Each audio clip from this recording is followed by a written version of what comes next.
Hello, fellow POTS patients and beautiful people who care about POTS patients. I'm Jill Brooke, your horizontal host, and today we have an episode of the POTS Diaries. Today we are speaking with both Lyla Rain and Joli. Thank you so much for joining us today, guys. Thank you.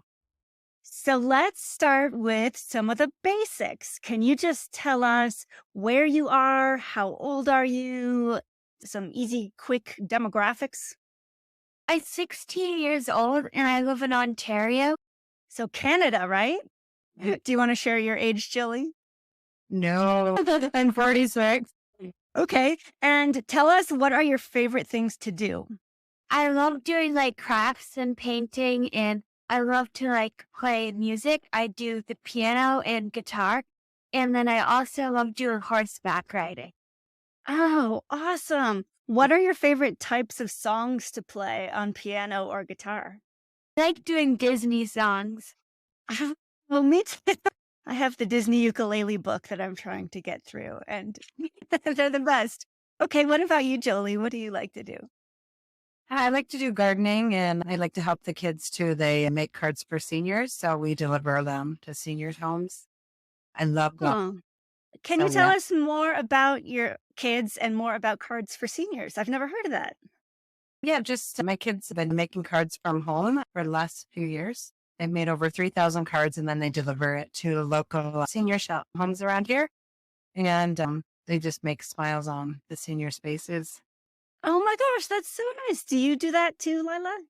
Yeah, it kind of started around Christmas a few years ago. My little brother's class online, they were just doing a few cards each, but then I decided to make some, and then I think it started then for Valentine's Day after. Yeah. We started to make like a whole bunch so that everybody would get one in the senior's home. Oh my gosh, that is so nice. I love that. Okay, so you guys are both very kind-hearted. What else would you say about one another's personalities? Well, I think Milo, she's definitely kind-hearted, but she's just such a loving soul. Like, no matter what is going on with her, like, she just always is there for other people too. She's just very empathetic too and very brave and courageous. Okay, Lyla, what would you say about your mom's personality? She's just really caring, and she's just really selfless, and she's just really funny too. And she has a big heart. She always helps me when I don't feel good, and she makes me laugh. She's a really amazing person. And her middle name is Angel, so it's kind of true because she's like an angel. She's really nice. Oh my goodness. Oh my gosh, I'm gonna cry. That's so lovely. That is so beautiful. Woo, okay. Whew. Okay. That was great. Okay, so you guys have been through some tough stuff with Lila's health. Yeah. When did that start? Has that been a lifelong thing, or when did that start being an issue? Yeah, so Lila's always had a lot of medical issues going on, but since she was little, she had a bug bite on her arm and she had gotten some antibiotic cream when she was 3 months. And I noticed since that bug bite, we didn't know about Lyme disease back in the day. So we just treated it as a bug bite with some antibiotic cream. Ever since then, she was a delayed walker. She always had stomach issues, sore tummies all the time. And so it really started when she was 3 months old.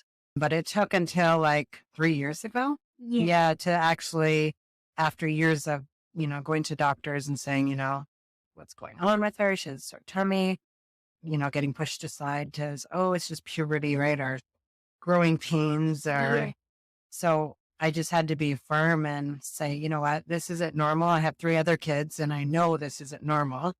So we finally got referred to a gastroenterologist and then a cardiologist. So that was in 2020, right around COVID time. So it was hard because it was really strict for everything. So pretty much it was just me and Lyla allowed to go to all these medical appointments at hospitals. So it was overwhelming because, you wanted more support, but you couldn't, right? So we got sent to the gastroenterologist and she said POTS. And I went to cardiologist and he confirmed, yes, it was POTS. Indeed, it was POTS. Okay. And before we started recording, I think you mentioned that it's not just POTS. What No. else is going on?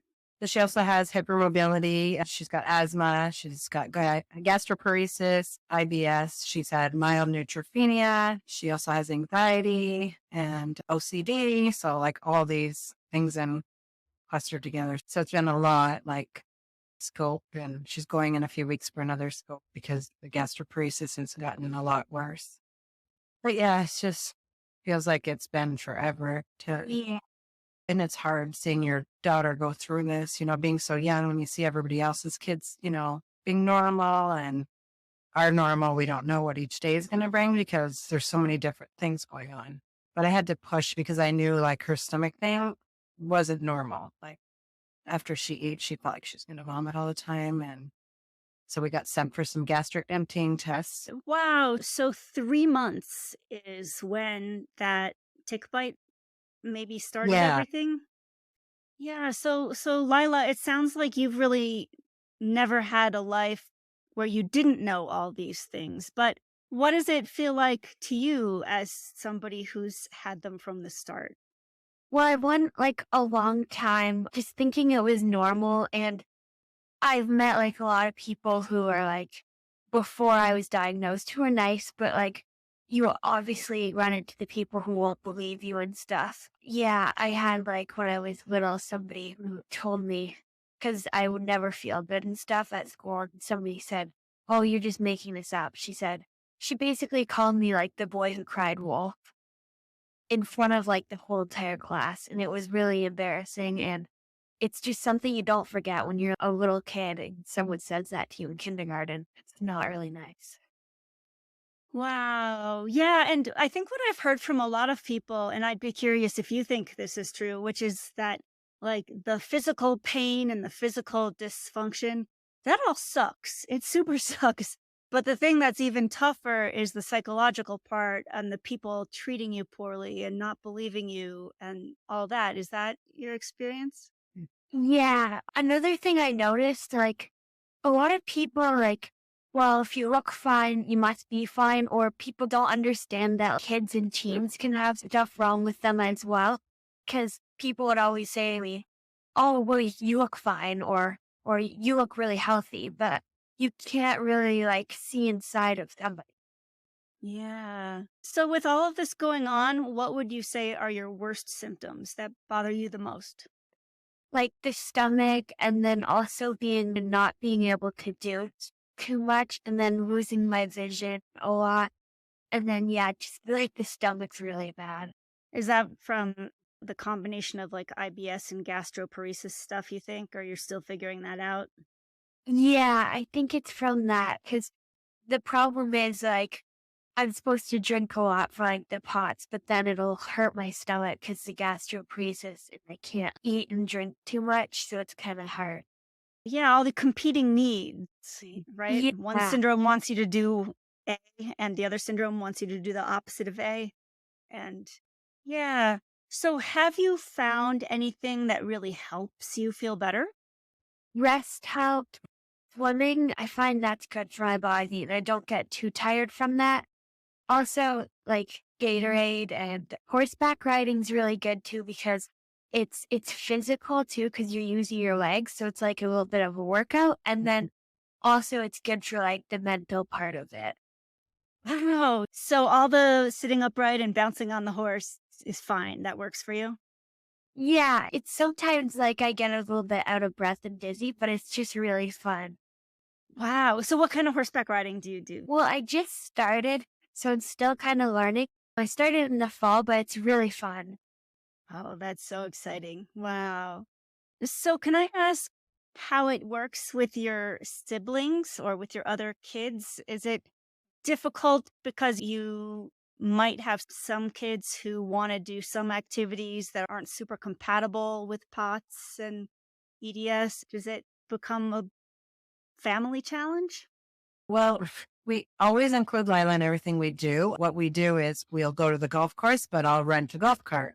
So she can come along and if she wants to hit on a hole, she can hit. Like there's no pressure for her to play the 18 holes, but it's good for her because it includes her. And like we do hiking trails and we have a backpack that turns into a stool. So she can just rest along the way. So like we always include her because that's one thing, like I never want like her to ever feel left out. So we do with everything as family. Eh? Yeah, like we were just camping the other weekend and we were going on a trail. My sister was with me and I was really tired and exhausted. And then she's really funny and nice. So she came up to me and she took out her phone and she started playing some Beyonce because she was trying to like keep me moving and she was like trying to keep me motivated. And it kind of helped me to keep going. And it was really funny. It was nice because it took her mind off of feeling like, hey, my body feels like it's going to give out on me. But like, Yeah. we had to get her down this hill. So we were like, okay, so we're all taking turns. Yeah.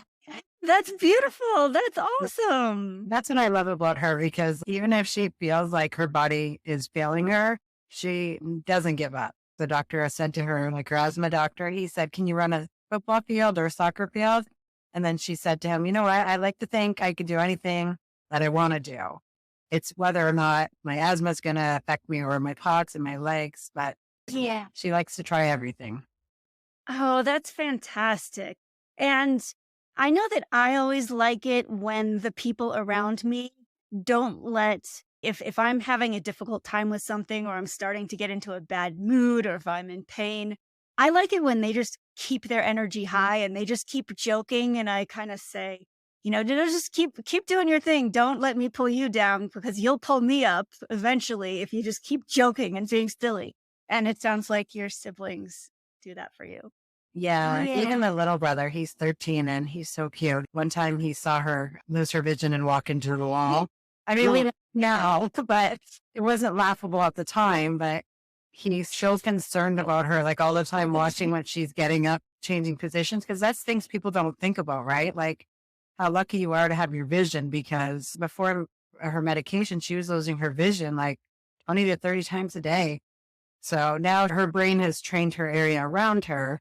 So she's always aware of where she's at because she's had falls on the stairs too.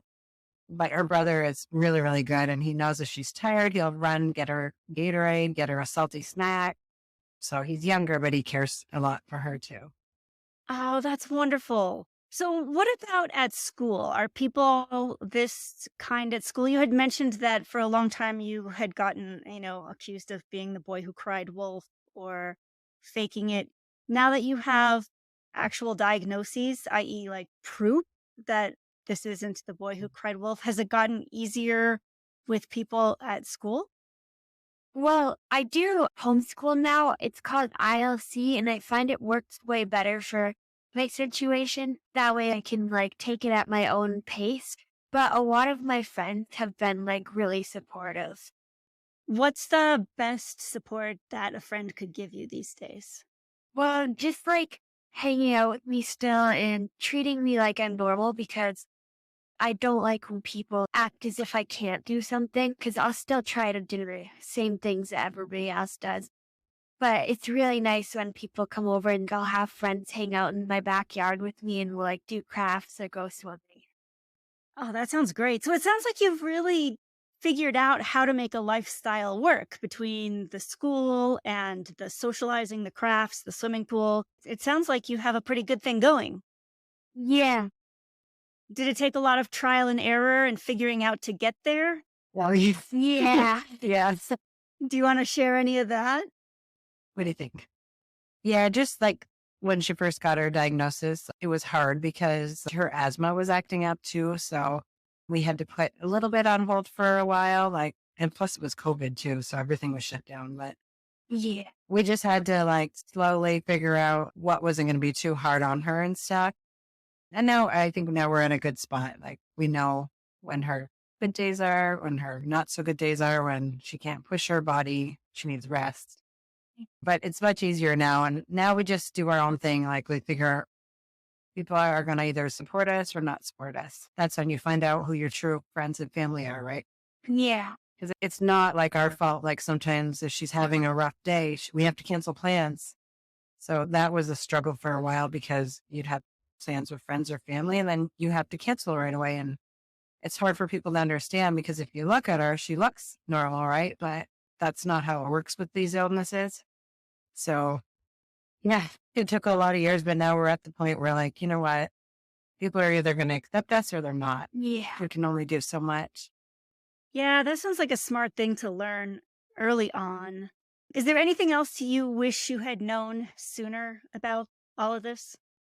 We just wish that we knew sooner that what it was because we've been watching Lyla go through this for so many years. It took the gastroenterologist to figure out the POTS. And I was so thankful because I was like, oh my gosh, that's everything she's been going through for years. But yeah, it took a lot of doctors. She goes to like 10 or 11 doctors helping. How is that in the Canadian healthcare system? Oh, yeah. Well, yeah, it took a long time to get into a lot of doctors. In some traveling. Yeah, so a lot of her doctors, we traveled to London. Like we've been to London twice in the last 2 weeks to go to the cardiologist and the lung specialist. Wait. Sorry. London where? Not London, Sorry. England. London, Ontario. So that's like 2 hours. So that's where her cardiologist is and her lung specialist. And then her rheumatologist is in Hamilton, like 3 hours away. So yeah, and the rest are in here, the chiropractor and the hematologist. So many doctors. Oh my gosh. And do they all understand POTS? Some did, some didn't. Some don't, but yeah, even some do. Even sometimes when you go, because you have to get a lot of, we have to explain to the technician. I find now that COVID has brought POTS awareness in Canada. Finally, it took COVID because we were explaining to nurses at the beginning and there was like, this is crazy. Canada really needs to like learn more about this because there's so many people that are suffering, right?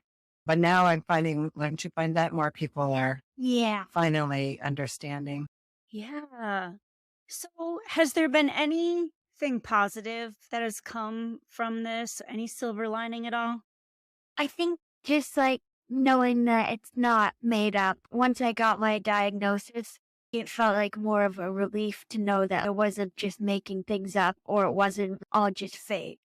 Yeah, because, when you're pushed away so much, you start to think like, what's wrong with our daughter? Like, nobody can figure this out. You keep getting pushed away. So I'm just happy that we're finally getting answers and we're still getting answers. But I'm just happy that she's so strong for being so young to go through this. She's really strong and doesn't give up, even though some days it's harder because your anxiety is really bad, right? Yeah. So can I ask each of you a hard question, which is, as a patient and as a parent, what was your toughest time with all of this? And now that you've made so much progress, what would you say to that version of yourself in that moment struggling? And the reason I ask is because there's probably somebody out there listening right now who is in that tough spot.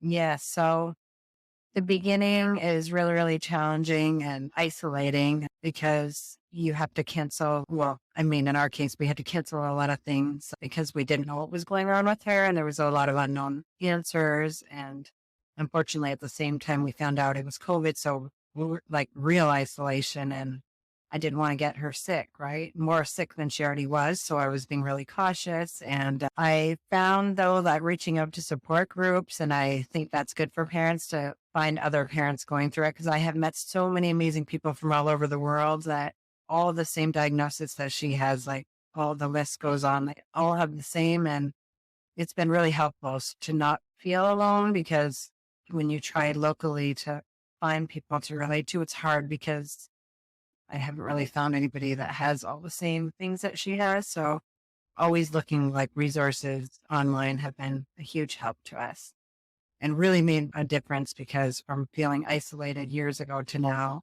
having support.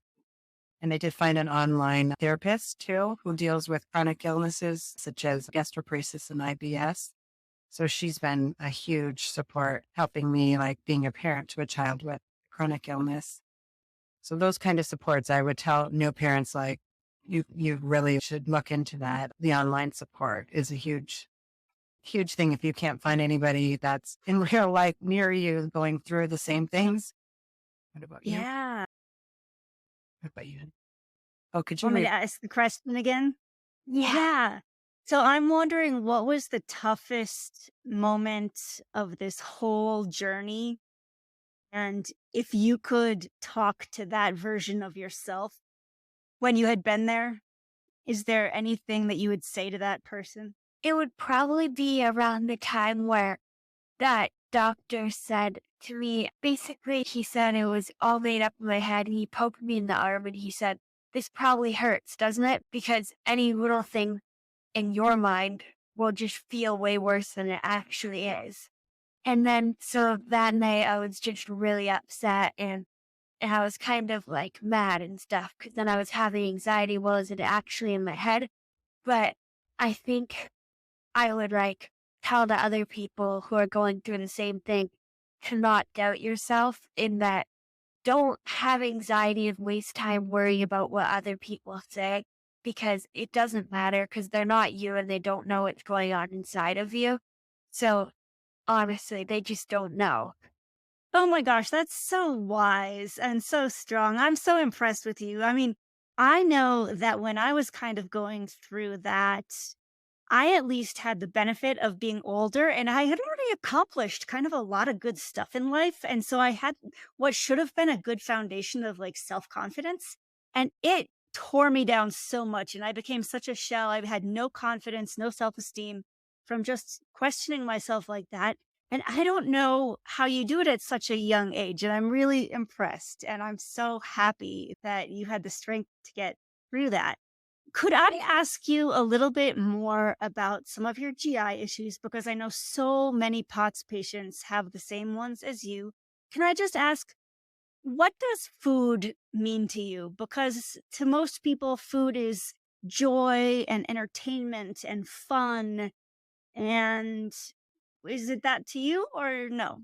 It's more of like, if I think about food, I sometimes feel nauseous or I'll just feel sick thinking about it, because anything I eat, like there is certain things that are worse for my stomach, but just in general, whenever I eat, like I get really sick and I can't eat as much as a normal person.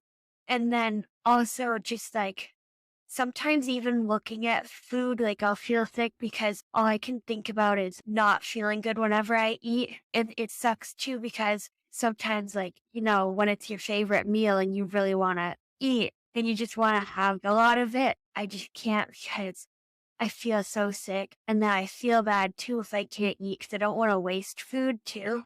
So it's kind of hard. Yeah. Yeah. Well, I hope that they'll be able to do something for you so that that will get easier. Would you guys be up for kind of a challenging speed round where either of you can yell out the first word that comes to your mind? Sure. Sure. Okay, perfect. And I guess some of these questions will be a little bit more directed toward Lyla, but we will welcome mom's input as well. What is your favorite way to get salt, Lyla? Fries. What is the drink that you find the most hydrating? Gatorade. Okay, this one I'll ask you each individually. Joli, what's your favorite time of the day and why? This could sound funny, but I like to get up at 6 a.m. and have my coffee and just some downtime before the busy day starts. What about you, Lyla? I like nighttime because it's a chance where I can like rest without feeling bad about it. Yeah. Okay, next question for both of you. Where is your favorite place to spend time and why? My favorite place is being anywhere outside. It could be going for walks, around the backyard, swimming, just anything outdoors. I find when you're outside, like whatever stress is going on in life, it just goes away. I mean, it's still there, but it's easier. Yeah. Yeah. Where's your favorite place, Lyla? Camping, because I find it's just good for your mood to like keep you happy and relaxed. And then it's just a nice like surrounding to be, and it's good to like hang out with your family and have campfires and go on trails. That's so great. You know what's funny? I love being outside too, and I have one funny reason why I live in the forest. And one thing I like is that when you have pots, at least my pots, you have to pee really often. So I like being in the woods where you can just go behind a tree any old time, and it's really convenient. city or something where you have to find a place. Okay, next question. How many other POTS patients have you ever met face to face? I think just one. Oh, maybe two. Yeah. I've talked to some people online, but two people that I have met in person. One was my friend, and then she kind of developed it I'm a concussion. from a concussion. Yes, that happened recently, I think. And then my friend. Yeah, and then my mom's friend, she's really nice. And I really like her because she understands a lot of the stuff I go through because she has all the symptoms that I have, and she always sends nice messages to my mom to tell me. And I really love her. Oh, that's sweet. Oh, okay, here's a question for each of you. What is one word that describes what it's like living with chronic illness? Bravery. Kind of like an adventure because every day is different. I like that positive spin. What is something small or inexpensive that brings you comfort or joy? I kind of like playing with stuffed animals still because it's just nice to have something fun to do when you don't feel good. That's great. Okay, what is something that you're proud of, each of you? Well, I'm proud of Lyla, honestly, because sometimes I just wonder how she does it with, so much going on in her little body, and she still does her schoolwork. And so I'm just really proud of how brave she is for everything that gets thrown at her. And she just keeps going, even though it's really, really hard because, like I said, the anxiety gets really, really bad. So Yeah. how brave she is. What are you proud of, Lyla? I'm proud to have a funny mom who's nice and caring. Yeah. Yeah. Oh, you guys are great. Lyla, what helps you fall asleep, if anything? Meditation music, and then sometimes I put that on, but most of the time I wear noise canceling headphones, and I've been using those for 2 years or 3 years, and ever since I started to use them, I sleep a bit better. Oh, nice. Okay, and what gives you energy when you need it, if anything? Kind of going back to the start, I think music, because my sister will just start to play music on the speaker for me, and then we'll just be silly for a while, and then it kind of brings up my mood, and then I'll have energy again. What about your Starbucks drink? Oh, it's Starbucks. She loves refreshers from there. The good old-fashioned way to get energy, yeah. Okay, this is about Lyla, but if either of you has a memory, you're welcome to answer. Lyla, have you ever had to sit down or lie down in a weird place because of POTS? And if so, where was the weirdest place? One time she had an episode at the park. She went with her friends. I had to lie in the grass. And I don't like doing that too much because I don't like bugs. I get grossed out by them, so I get really scared. Oh, yeah. Okay, so I just have a couple more questions. What do each of you wish more people understood about POTS? Well, I wish more people would understand, you can't just look at someone and make assumptions. It's like when you look at a book, right? Don't judge it by the cover. And never make assumptions about what people are going through because you really don't know, because you don't even know how much it takes for her to get out of bed or even make her bed for that matter. So I just wish that people would just always be kind and inclusion. Yeah. What do you wish more people understood about POTS, Lyla? That even though I'm doing something and they might think I'm not doing it to my best, but I'm trying my hardest. In school, I try my hardest. Anytime I do any physical activities, I try my hardest, but my hardest might not be the same as everyone else, but I'm still trying. Yeah. And okay, last question. Is there anything you would like to say to your fellow patients out there or to your fellow parents out there who are listening? I think from a parent, just what I had mentioned, always look for support. Don't be alone, because I know we were alone for a while and it was isolating. So always reach out to people, because sometimes reaching out to that other mom, they become really good friends, sharing your experiences and your struggles. Always, like I said, just don't be alone, because I wish someone would have told me that years ago, because it was a really hard time for us. It was really isolating and kind of sad, because we used to be like really social people. And then, she got really sick, and then I didn't feel like explaining it to the world back then because I wasn't quite sure what it all was. So just reach out to people so that you don't feel lonely. Yeah, and probably so many have that exact thing in common that it's actually a lot to have in common and be the start Yeah. of a great friendship. Yeah. Yeah. Yeah. What about you, Lyla? Is there anything you'd like to say to other POTS patients? I think just that, like, once again, don't worry about other people and what they think. It only really matters what you think, and it shouldn't affect you if someone says that it's all in your head, because you know that's not true. And then also, this is kind of random, but a tip that I do, like if I have blood work or if I have to do any like scopes or anything, just think about how soon you'll be in the car driving home, and I'll be over it pretty soon. So that's usually what I think. Oh yeah, and then also a funny saying that we say is PTP, push through pain. Oh, you're so strong and positive. Thank you so much for sharing your story and your insights with us today. We really appreciate it. And I know that everybody listening is wishing you all the best going forward. Thanks, guys. Thanks Thank you for so having much. us. Thank you. Hey, listeners, I hope you enjoyed today's conversation. We'll be back again next week. But until then, thank you for listening. Remember, you're not alone, and please join us again soon.